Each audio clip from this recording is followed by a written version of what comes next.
Okay, it looks like I have all the materials that I need for my battery monitoring system.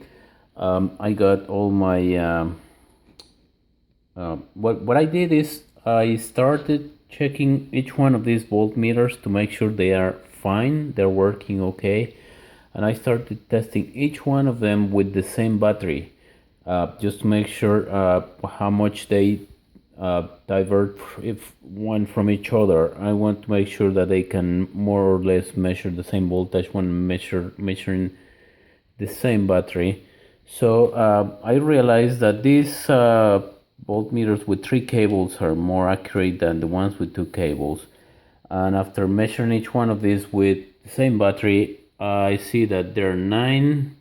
They're measuring 3.88 volts, and then there are 22 that are measuring 3.92 volts, which seems to be good to more or less the first decimal. The second decimal goes a little while, but it's okay as far as I can measure to the first decimal, more or less. And then after those 22 and those 9, I have a few others that diverge a little more. This is 396. This is 384. And but then with the ones there are two cables like this one, the volts will diverge a little more.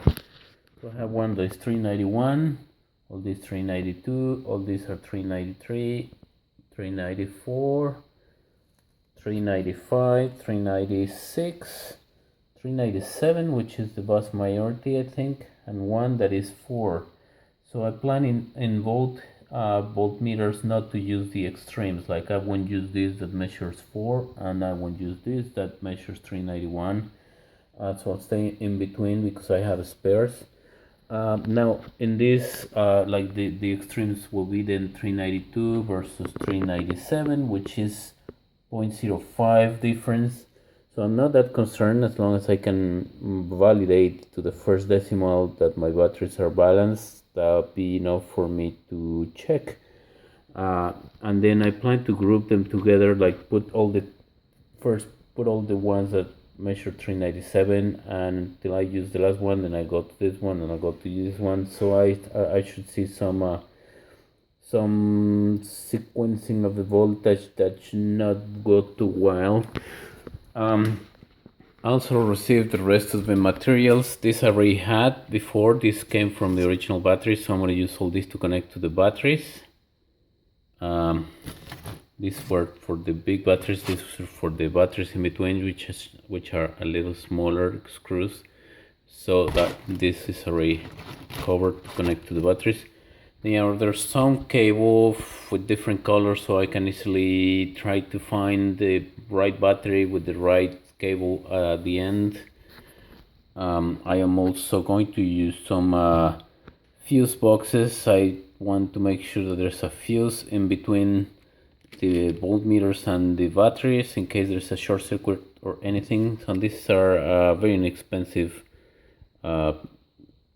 fuse holders. I got a bunch of these and I got a bunch of these as well. That should be okay.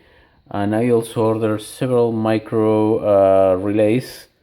These go into these boards, and that should allow me to pretty much turn on and off the system with the push of a button. I don't want these voltmeters to be on all the time, so this is going to be useful. All these micro relays.